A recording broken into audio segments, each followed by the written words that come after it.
नमस्कार, देश की बात में स्वागत है आपका। मैं हूं ताबिश हुसैन। जापान से प्रधानमंत्री Narendra Modi Papua New Guinea पहुंच गए हैं और पापुआ न्यू गिनी में प्रधानमंत्री का शानदार स्वागत किया गया। पापुआ न्यू गिनी के प्रधानमंत्री ने पीएम मोदी के पैर भी छुए और वहां का जो पारंपरिक स्वागत है उस तरीके से उनका स्वागत भी किया गया। पापुआ न्यू गिनी सरकार ने परंपरा को तोड़ते हुए यहां पर पीएम मोदी का स्वागत किया और यहां पर पीएनजी में आपको बताएं, सूर्यास्त के बाद किसी भी विदेशी मेहमान का राजकीय सम्मान के साथ स्वागत नहीं किया जाता है, लेकिन भारत की अहमियत को देखते हुए यहां पर पापुआ न्यू गिनी सरकार ने यह फैसला किया। और ये तस्वीरें आप देखिए, जिस वक्त पीएम मोदी वहां पर पहुंचे तो जो वहां के पीएम है उन्होंने उनका स्वागत किया और इस तरह से तस्वीरें वहां की उस वक्त के सामने आई जब पैर छूकर उन्होंने पीएम मोदी का जो है स्वागत यहां पर किया। बहुत ही महत्वपूर्ण तो जापान के दौरे के बाद PM Modi Papua New Guinea यहां पर पहुंचे हैं और जैसे कि हमने आपको बताया, जो इस देश के अंदर सूर्यास्त के बाद जो विदेशी मेहमान अगर पहुंचते हैं तो राजकीय सम्मान के साथ उनका स्वागत नहीं किया जाता है, लेकिन भारत की अहमियत को आप समझिए। जब पीएम मोदी यहां पर पहुंचे तो उनके स्वागत के लिए सब वहां पर मौजूद रहे। वहां के पीएम हैं, उन्होंने खुद पैर छूकर पीएम मोदी को यहां पर रिसीव किया। हमारे सहयोगी उमा शंकर सिंह हमारे साथ जुड़ गए हैं। उमा, पीएम यहां पर पहुंच गए हैं, तस्वीरें हमने देखी उनके स्वागत की भी।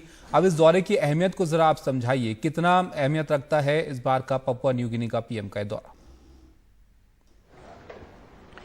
जी देखिए, ये प्रधानमंत्री मोदी का ही पहला दौरा नहीं। देखिए, मुझे टॉक बैक में आवाज वापस आ रही है। पीसीआर प्लीज फिक्स कीजिए।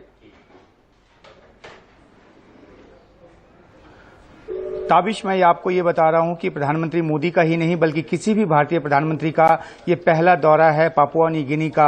और जब यहाँ पे प्रधानमंत्री पहुंचे हैं तो देखिए किस तरीके से उनका स्वागत किया गया है। जो पीएनजी के प्रधानमंत्री हैं उन्होंने पैर छूकर प्रधानमंत्री का आशीर्वाद चाहा, उनका स्वागत किया। ये दिखाता है कि किस तरीके से जो पापुआ न्यू गिनी है वो प्रधानमंत्री का इंतजार कर रहा था। 2016 में जरूर तब के जो राष्ट्रपति थे उस समय प्रणब मुखर्जी, वो इस देश गए थे, लेकिन किसी भी भारतीय प्रधानमंत्री का यह पहला दौरा और उसकी अहमियत इस बात से जाहिर होती है, जैसा कि आपने कहा कि सूर्यास्त के बाद जो समारोह है वो नहीं होता, लेकिन एक भव्य समारोह के जरिए उनका स्वागत किया गया प्रधानमंत्री मोदी का।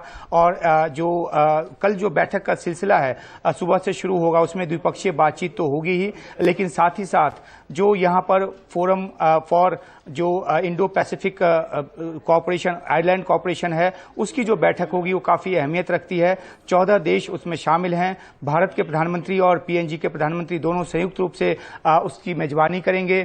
इस फोरम की जो शुरुआत है 2014 में हुई थी, जब प्रधानमंत्री मोदी फिजी के दौरे पर गए थे और वहीं पे इसकी नींव पड़ी थी। 2015 में इसकी जो दूसरी बैठक है वो जयपुर में हुई थी और कई सालों के बाद अब ये तीसरी बैठक हो रही है। इस पूरे क्षेत्र में जिस तरीके से चीन का वर्चस्व जो है लगातार बढ़ता रहा है या उसने बढ़ाने की कोशिश की है, उस मद्देनजर भी देखें तो ये काफी अहमियत रखता है।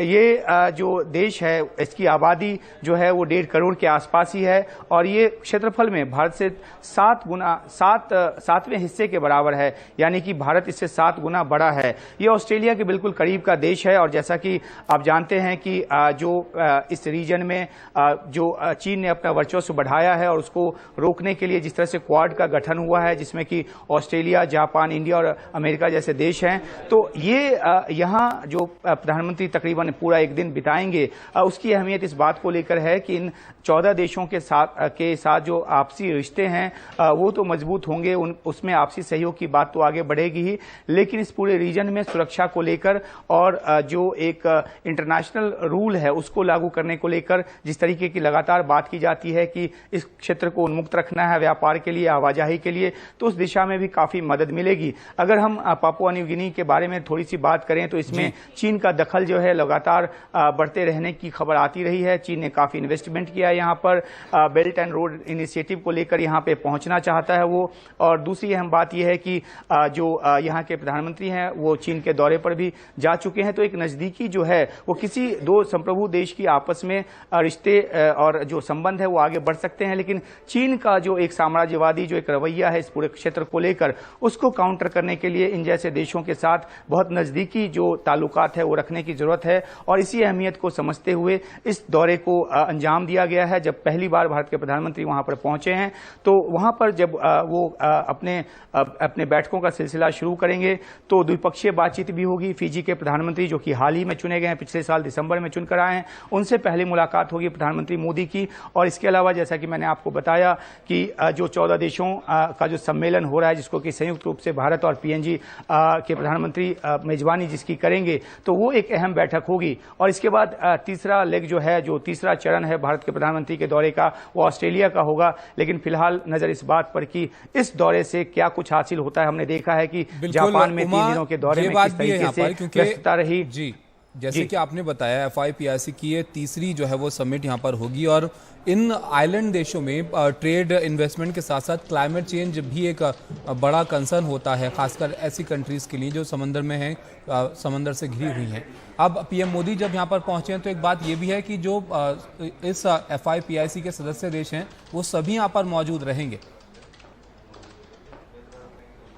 जी बिल्कुल, 14 के 14 देश जो हैं वो मौजूद रहेंगे और जो प्रधानमंत्री मोदी जो उनको संबोधित करेंगे उनकी बात भी सुनेंगे। और जहां तक क्लाइमेट चेंज की बात है तो एक बहुत बड़ा खतरा इन आइलैंड देशों के साथ ये होता है कि अगर गर्मी बढ़ी और समुद्र का जलस्तर ऊपर उठा तो सबसे पहला खतरा इन द्वीप वाले देशों के सामने होता है कि उनके डूबने का या उनके क्षेत्रफल का बड़ा हिस्सा पानी में जाने का खतरा होता है। तो इस लिहाज से जो क्लाइमेट है एक बड़ा इशू होता है इन देशों के लिए, दुनिया के बाकी देशों के साथ साथ। तो ये एक अहम मुद्दा ये भी रहने वाला है। और क्योंकि ये ऐसे छोटे छोटे देशों का एक समूह है जहां बहुत ज्यादा आर्थिक तरक्की जो है वो नहीं हुई है और उनकी निगाह होती है बड़े देशों की तरफ देखने की। और जब प्रधानमंत्री मोदी खुद वहां पे गए हैं तो एक फर्स्ट जो आई अकाउंट से वो उनकी जरूरत को समझेंगे, सुनेंगे और उस हिसाब से फिर जो दोनों देशों के रिश्ते हैं वो आगे बढ़ेंगे बाकी दूसरे देशों के साथ भी। और कई जो बायलैटरल्स हैं वो भी होने हैं, जैसा कि मैंने आपको बताया फिजी के प्रधानमंत्री के साथ बायलैटरल जो द्विपक्षीय बातचीत है वो भी होनी है। तो जो एक लुक ईस्ट पॉलिसी है भारत की, उसके मद्देनजर ये काफी अहम दौरा है और इसके नतीजों के लिए हमें इंतजार करना पड़ेगा कि क्या कुछ इस दौरे से निकलकर सामने आता है। बिल्कुल, ये देखना अहम होगा कि क्या कुछ इस दौरे से निकलकर सामने आता है। बहुत शुक्रिया उमा आपका। तो PM Modi Papua New Guinea यहाँ पर पहुंच गए हैं, FIPIC की समिट में हिस्सा लेंगे। इसके अलावा द्विपक्षीय वार्ता भी यहाँ पर होगी, बातचीत भी होगी जो देश यहाँ पर मौजूद हैं उनके नेताओं के साथ। तो ये काफी अहम है। लेकिन जो तस्वीरें यहाँ पर आई पीएम मोदी के पहुंचने के बाद वो भी आप देखिए, आपकी स्क्रीन पर हम आपको दिखा रहे हैं किस तरह से उनका जो है जोरदार तरीके से स्वागत किया गया। जो वहां के प्रधानमंत्री हैं पापुआ न्यू गिनी के, वो खुद वहां पर थे और पैर छूकर उन्होंने पीएम मोदी को यहाँ पर रिसीव किया।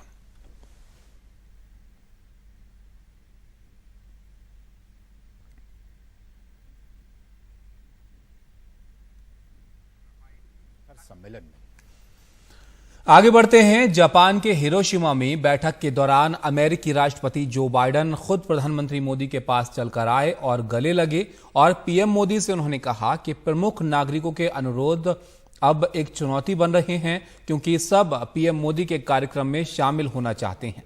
दरअसल पीएम मोदी 21 से 24 जून तक अमेरिका के दौरे पर रहेंगे और इस दौरान व्हाइट हाउस में पीएम मोदी की मेजबानी अमेरिकी राष्ट्रपति जो बाइडेन करेंगे। उसी कार्यक्रम का जिक्र अमेरिकी राष्ट्रपति कर रहे थे और इस खबर पर यह खास रिपोर्ट आप देखिए। और माना यह जा रहा है जिससे गले मिलकर दोनों नेताओं के बीच मुलाकात हुई, माना जा रहा है कि इस मुलाकात के बाद से चूंकि दोनों नेता इस वक्त जापान के हिरोशिमा में हैं, जापान में क्वाड समिट के दौरान भारत के प्रधानमंत्री नरेंद्र मोदी से बोले अमेरिकी प्रेसिडेंट जो बाइडेन कि हमारे लिए दिक्कत बन गई है आपकी लोकप्रियता। अमेरिकी राष्ट्रपति खुद चलकर पीएम नरेंद्र मोदी के पास पहुंचे, बेहद गर्मजोशी से गले मिले और बोले कि आपसे मुलाकात चाहने वालों के कॉल ही खत्म नहीं हो रहे हैं। ऑस्ट्रेलियाई पीएम एंथनी अल्बनीज भी वहीं मौजूद थे और वह भी पीएम मोदी की लोकप्रियता से परेशान है। इसके अलावा बाइडेन ने तो ऑस्ट्रेलियाई पीएम की कहानी सुनकर पीएम मोदी से ऑटोग्राफ तक मांग लिए। ये बात तो सभी जानते हैं कि प्रधानमंत्री नरेंद्र मोदी बेहद ही लोकप्रिय नेता हैं और ये साबित भी हुआ है जब वे पहली बार 2014 में और उसके बाद 2019 में चुनाव जीतकर सरकार के शीर्ष पद पर बैठे। लेकिन एक बेहद दिलचस्प पहलू ये है कि उनकी लोकप्रियता देश की सीमाओं में बंधी हुई नहीं है, वे विदेशों में भी उतने ही पसंद किए जाते हैं जितना हमारे मुल्क में। बाइडेन ने पीएम मोदी को बताया कि अमेरिका के ढेरों मुअज्जिज लोग पीएम मोदी की झलक पाने और उनसे मुलाकात करने के लिए लगातार बाइडेन को कॉल कर रहे हैं। बाइडेन के मुताबिक ऐसा लगता है जैसे वॉशिंगटन में पीएम मोदी के सम्मान में अगले महीने आयोजित होने जा रहे रात्रि भोज में शिरकत करने की इच्छा रखने वालों में समूचा अमेरिका शामिल हो गया है। बाइडेन ने पीएम मोदी के करीब आकर कहा कि उनके पास रात्रि भोज के कार्यक्रम के टिकट खत्म हो गए हैं, लेकिन लोगों के कॉल आना बंद नहीं हो रहे हैं। इसी तरह ऑस्ट्रेलियाई पीएम एंथनी एल्बनीज ने भी बताया कि कैसे सिडनी में होने वाले पीएम मोदी के स्वागत कार्यक्रम में शिरकत के तमन्नाइयों के कॉल आना बंद ही नहीं हो रहे हैं। एल्बनीज के मुताबिक उनके पास 20,000 लोगों की क्षमता है, लेकिन शिरकत के अनुरोध इससे कहीं ज्यादा हैं और यही उनकी दिक्कत की वजह बन रहा है। बस यही वो मौका था जब बाइडेन ने भी हंसते हंसते पीएम मोदी से ऑटोग्राफ लेने की इच्छा जताई। दरअसल पीएम मोदी को अपनी इसी विदेश यात्रा के दौरान मंगलवार को सिडनी में ऑस्ट्रेलियाई कंपनियों के सीईओज और महाद्वीप मुल्क के व्यापारिक नेताओं के साथ एक बैठक करनी है, जिसका जिक्र ऑस्ट्रेलियाई पीएम कर रहे थे। इसके बाद अगले माह जून में पीएम मोदी को अमेरिका की यात्रा पर रवाना होना है, जहां उनके लिए व्हाइट हाउस में उनके सम्मान में रात्रि भोज आयोजित किया जाएगा। रिजर्व बैंक ऑफ इंडिया ने 2000 रुपए के नोट को चलन से बाहर करने का ऐलान किया है और आप 30 सितंबर तक 2000 रुपए के नोट बदलवा सकेंगे। स्टेट बैंक ऑफ इंडिया ने भी इसे लेकर गाइडलाइंस जारी की हैं। और क्योंकि वक्त इसमें है तो इसलिए कई सारे सवाल लोगों के मन में थे, तो यहाँ पर जो स्टेट बैंक ऑफ इंडिया है उसकी तरफ से यहाँ पर गाइडलाइंस जो है वो दी गई हैं, जिसमें कहा गया है कि बैंक में अब कोई स्लिप जो है इसके लिए नहीं भरना होगा या फिर फॉर्म नहीं भरना होगा। नोट बदलने के लिए आपको कोई पहचान पत्र भी नहीं देना होगा। बैंकों में आधार कार्ड या पैन कार्ड जैसे पहचान पत्र ले जाने की मजबूरी भी नहीं है और एक बार में 2000 के 10 नोट ही बदले जा सकेंगे। 23 मई से 30 सितंबर तक ये नोट जो है वो बदले जा सकेंगे। स्टेट बैंक ऑफ इंडिया का अपनी सभी शाखाओं को इसको लेकर निर्देश जो है वो पहुंचा है और सोशल मीडिया पर तरह तरह के जो भ्रम फैल रहे थे उन पर एक तरह से विराम अब इसके बाद लगेगा। और इसको लेकर ज्यादा जानकारी हमारे सहयोगी हिमांशु दे रहे हैं। आमतौर पर जब आप बैंक में हम और आप जब कैश जमा करने जाते हैं तो एक रिक्विजिशन स्लिप भरना होता है और रिक्विजिशन स्लिप अगर आप उस बैंक में जा रहे हैं जहां आपके पास अकाउंट नहीं है तो संभव है कि कैशियर आपसे कोई पहचान पत्र भी मांगे। लेकिन अब ये तय किया गया है कि इस जो प्रक्रिया शुरू हो रही है 2000 के नोट को विड्रॉ करने की, उसमें ना कोई स्लिप भरने की जरूरत होगी और ना ही पहचान पत्र दिखाना होगा। यानी बहुत साफ है कि अगर मेरे पास बहुत पैसा है तो मैं कुछ लोगों की मदद लेकर अलग अलग बैंकों में अपने पैसे जमा कर सकता हूं और मेरी पहचान भी सुरक्षित रहेगी और जिन व्यक्तियों को मैं ये जिम्मेदारी दूंगा उन्हें कोई फॉर्म भी नहीं भरना होगा। दूसरी महत्वपूर्ण बात जो दूसरा स्पष्टीकरण आया है सरकार की तरफ से, उसमें यह कहा गया है कि कोई भी एक व्यक्ति एक दिन में एक बार में 20,000 रुपए तक एक्सचेंज करा सकता है 2000 रुपए के नोट और कई बार वो ये प्रक्रिया के थ्रू आप गुजर सकते हैं। यानी जो लाइन लगेगी कल से परसों से उसमें आपके पास ये ऑप्शन होगा कि अगर आप 20,000 से ज्यादा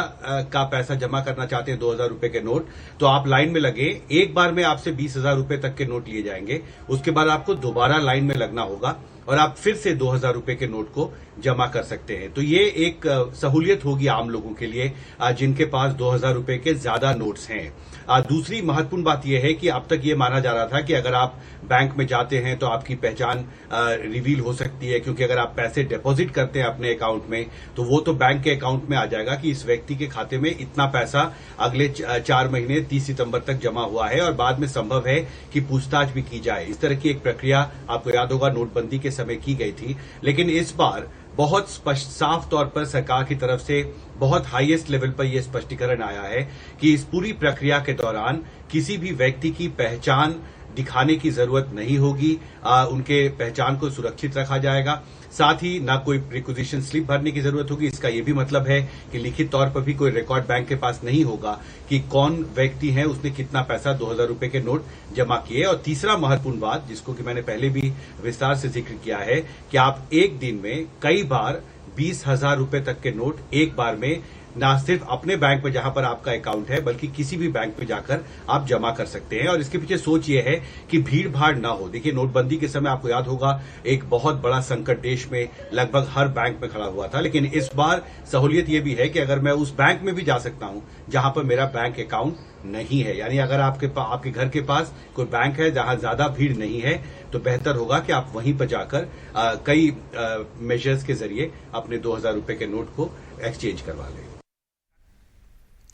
दिल्ली को लेकर केंद्र के अध्यादेश को राज्यसभा में रोकने के लिए केजरीवाल की मुहिम जो है वो अब यहां पर दिख रही है। शरद पवार, उद्धव ठाकरे और ममता बनर्जी से अरविंद केजरीवाल मुलाकात करेंगे और 23 मई को कोलकाता में ममता बनर्जी से वो मिलेंगे। 24 मई को मुंबई में उद्धव ठाकरे से मुलाकात करेंगे और 25 मई को मुंबई में शरद पवार से वो मुलाकात करेंगे।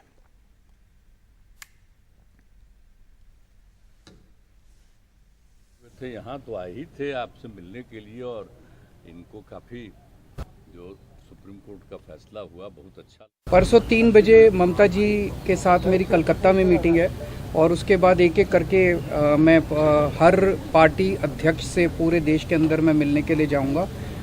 मैंने आज माननीय नीतीश कुमार जी से भी निवेदन किया कि वो भी सभी पार्टियों से बात करें और मैं भी एक एक राज्य में जाके एक एक नेता से मिलके राज्यसभा में जब ये बिल आए, इस बिल को हराने के लिए मैं सबसे फॉर्मली समर्थन मांगने के लिए जाऊंगा। तो आपने देखा, दिल्ली के जो मुख्यमंत्री अरविंद केजरीवाल वो केंद्र सरकार के खिलाफ विपक्ष को एकजुट करने के अभियान में एक तरह से जुटे हुए हैं। और इसी सिलसिले में बिहार के मुख्यमंत्री नीतीश कुमार ने आज दिल्ली के मुख्यमंत्री अरविंद केजरीवाल से उनके आवास पर मुलाकात की और इस मुलाकात में बिहार के डिप्टी सीएम तेजस्वी यादव भी मौजूद रहे। और मुलाकात के बाद तीनों नेताओं ने विपक्षी एकता को और मजबूत करने की बात कही और साथ ही अरविंद केजरीवाल ने दिल्ली सर्विसेज के मुद्दे पर दोनों नेताओं से समर्थन भी मांगा।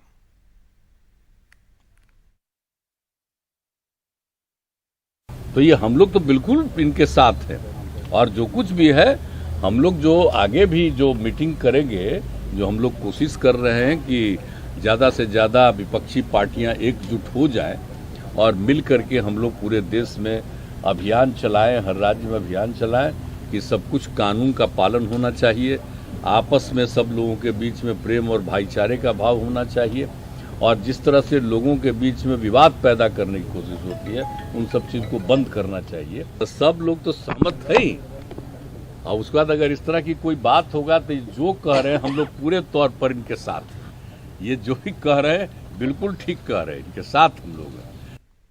हालांकि इस मुद्दे पर आम आदमी पार्टी को कुछ दलों की नाराजगी का भी सामना करना पड़ा है। जम्मू कश्मीर के पूर्व मुख्यमंत्री और नेशनल कॉन्फ्रेंस के नेता उमर अब्दुल्ला ने दिल्ली के मुख्यमंत्री अरविंद केजरीवाल पर निशाना साधा है और उन्होंने राघव चड्ढा के ट्वीट के जवाब में कहा कि राघव ने कहा कि दिल्ली के साथ जो किया गया वो एक मजाक है और ये सहकारी संघवाद की भावना के खिलाफ है। ये शर्म की बात है कि आम आदमी पार्टी ने 2019 में बीजेपी के साथ खुशी खुशी जाने के दौरान अपने ही कदम से होने वाले खतरों को महसूस नहीं किया। जम्मू कश्मीर को खंडित कर दिया गया और इसे केंद्र शासित प्रदेश बना दिया गया और लोगों को 5 साल के लिए यहां से बेदखल कर दिया गया। दुख की बात है कि आपका ही कदम अब आप पर भारी पड़ रहा है।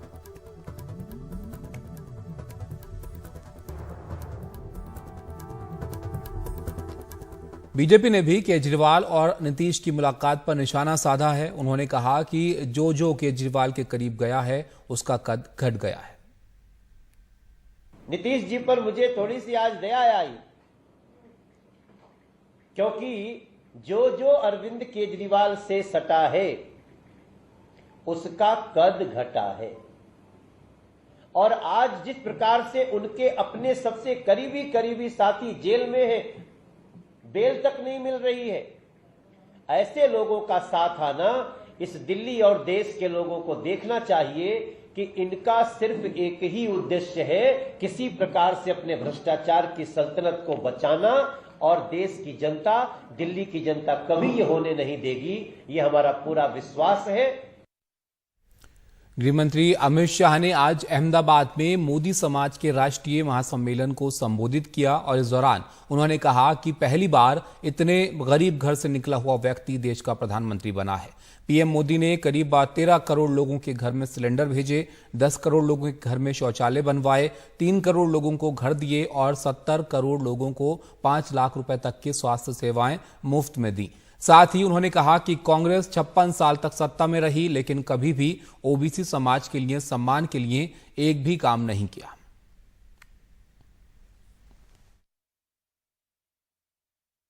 पहले केंद्रीय विद्यालय और नवोदय विद्यालय में रिजर्वेशन नहीं था। रिजर्वेशन लाने का काम भारतीय जनता पार्टी की सरकार ने किया। नीट की एग्जाम में रिजर्वेशन नहीं था, वो रिजर्वेशन लाने का काम भारतीय जनता पार्टी की सरकार ने किया। और ओबीसी की सूची में संशोधन की भी बार संशोधन की शुरुआत भी भारतीय जनता पार्टी ने की। आज तक कांग्रेस लगभग 56 साल तक देश में शासन पर रही, परंतु कभी भी ओबीसी समाज के सम्मान के लिए एक भी काम नहीं किया। आप सबको गौरव होना चाहिए, हमें तो है ही, हम साथ में काम किए हैं, वो गुजरात के हैं और देश के लिए भी गौरव है, मगर आप सबको गौरव होना चाहिए कि मोदी जी आपके समाज के नेता हैं। और ये राठौड़, तेली, साहू, मोदी समाज का देश को बहुत बड़ा योगदान है कि आपने एक ऐसा प्रधानमंत्री दिया है जिसने भारत के गौरव को दुनिया में प्रस्थापित करने का काम किया है। आज बाइडेन भी अगर कहते हैं कि हमें मोदी जी आपका ऑटोग्राफ चाहिए, आप अमेरिका में बहुत लोकप्रिय हो, तब भारतीय नाते बहुत आनंद आता है, बहुत गौरव होता है, बहुत खुशी की महसूस होती है।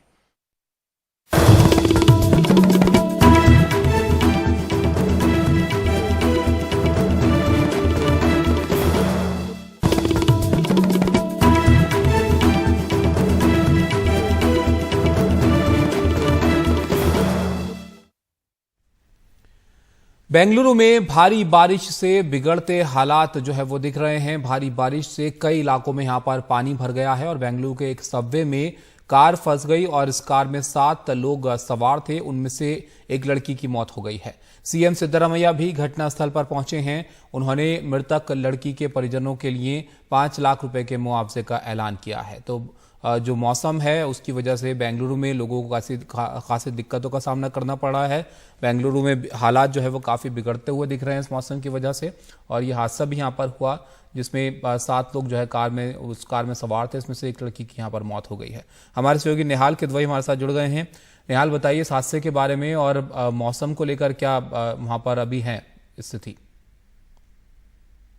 तकरीबन 3 बजे के आसपास तेज बारिश अचानक बेंगलुरु में शुरू हो गई। इसके बाद विधानसभा के नजदीक ही एक केआर सर्कल है, बहुत ही महत्वपूर्ण सर्कल है जो कि रिजर्व बैंक और दूसरे जो डीजीपी ऑफिस इन सबको जोड़ता है शहर से। उस सर्कल के पास एक सबवे है, उस सबवे में पानी जमा हो गया था, तो ट्रैफिक पुलिस ने वहां पे बैरिकेड लगा दिए थे। लेकिन एक कैब आई जिसके अंदर 7 लोग सवार थे। कैब ड्राइवर को ऐसा लगा कि शायद वो वहां से निकल जाएगा और ऐसे में उसने गाड़ी बैरिकेड होने के बावजूद उसने सबवे के अंदर गाड़ी घुसा दी। अब ऐसे में क्या हुआ कि पानी जब गाड़ी के अंदर भरने लगा तो तब उसको एहसास हुआ कि शायद उसको इस सबवे में नहीं आना चाहिए और ऐसे में, लेकिन तब तक लेट हो चुका था। कुछ लोग जो उसमें सवार थे वो खुद ही बाहर निकल आए। जब वहां पर शोर मचा तो आसपास के लोग और तुरंत फायर ब्रिगेड भी वहां पर पहुंच गया, क्योंकि पास में ही दफ्तर है। तो फायर ब्रिगेड के लोग भी वहां आ गए और सब ने मिलकर बचा लिया। लेकिन एक महिला की दम घुटने से अस्पताल में मौत हो गई। जब उसको वहां ले जाया गया तो उसको मृत घोषित कर दिया गया। मुख्यमंत्री, चूंकि मैंने जैसा कि आपको बताया कि विधानसभा के पास ही है, तो मुख्यमंत्री को जब पता चला सिद्धरामैया को तो वो फौरन वहां पर पहुंचे। पुलिस कमिश्नर और दूसरे अधिकारियों के साथ उन्होंने 5 लाख रुपए के मुआवजे का ऐलान किया है। तो अब ये देखना है कि पानी जब वहाँ जमा हो रहा है तो इस तरह के सबवेज में पानी क्यों जमा हो रहे हैं जी। और क्या निकासी में किसी तरह का कोई बाधा है। इसके साथ ही शहर में 3-4 और जगहों पर भी इस बारिश की वजह से पेड़ गिर गए, जिससे कि कुछ गाड़ियों को भी नुकसान पहुंचा है। हालांकि सरकार का यह कहना है कि म्युनिसिपल कॉर्पोरेशन की मदद से यह सुनिश्चित किया जा रहा है कि जल्द से जल्द जहां जहां भी पानी जल जमाव हो सकता है उसको क्लियर कर दिया जाए ताकि लोगों को तकलीफ न हो। लेकिन मानसून की शुरुआत भी अभी नहीं हुई और एक बारिश में देखिए किस तरह के हालात हो गए। निहाल, अब भी बारिश हो रही है क्या वहां पर, और आगे के लिए क्या अनुमान बताया जा रहा है मौसम का? देखिए, मौसम विभाग के मुताबिक बेंगलुरु शहर के साथ साथ जो दक्षिण कर्नाटक है उसके आसपास के इलाकों में बारिश की संभावना जताई गई है और यहाँ पर अभी हल्की बूंदाबांदी हो रही है। वो जो बारिश हमें 3 से 4 बजे के बीच में दिखी थी वो नहीं है, लेकिन काफी हल्की बारिश हो रही है, बूंदाबांदी यहाँ पे हो रही है। क्रिकेट का मैच भी होना है यहाँ पर आईपीएल का, मुझे नहीं लगता कि वो मैच हो पाएगा इस तरह से जिस तरह से बारिश अभी भी हल्की बूंदाबांदी हो रही है यहाँ पे।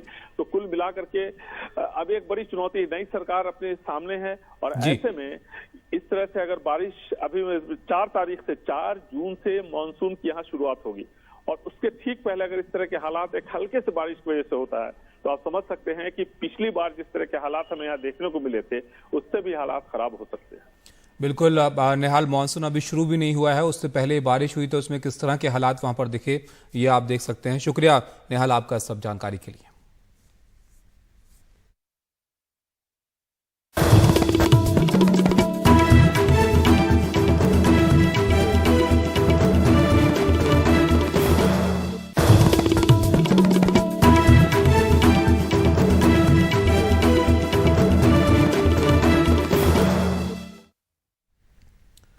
विश्वविद्यालयों में एडमिशन के लिए कॉमन यूनिवर्सिटी एंट्रेंस टेस्ट आज से शुरू हो गया है और ये 31 मई तक चलेगा। पिछली बार एंट्रेंस टेस्ट में कई दिक्कतें आई थीं, जैसे सर्वर खराब होने के चलते टेस्ट रद्द होना, सिलेबस के बारे में पता ना होना, और इस बार नोएडा में एंट्रेंस टेस्ट करीब 1.5 घंटे देर से शुरू हुआ। गर्मी के चलते कुछ छात्र यहां पर बेहोश भी हो गए। नोएडा में एग्जाम सेंटर से हमारे सहयोगी मुकेश सिंह सेंगर की रिपोर्ट आप देखिए।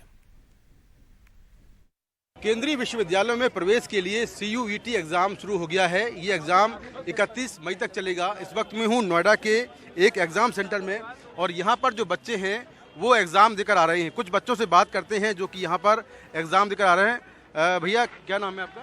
सर, सात्विक। अच्छा, ये बताइए कि पिछली बार जो है सेशन लेट हो गया था, एग्जाम में बहुत सारी समस्याएं आई थी, सर्वर डाउन था, कहीं एग्जाम सेंटर भी जो है कैंसिल हो रहे थे। इस बार कैसा रहा?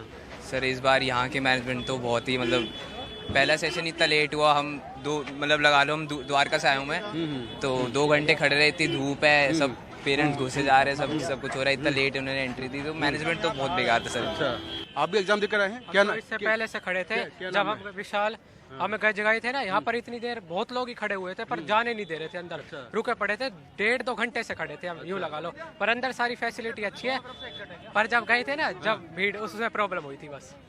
मैं एक पेरेंट्स हूँ, हम लोग गुड़गांव से आए हैं। हमारा पेपर स्टार्ट होना था 12 और पेपर स्टार्ट हुआ है 1:10 पे, तो बच्चों की एंट्री हुई है।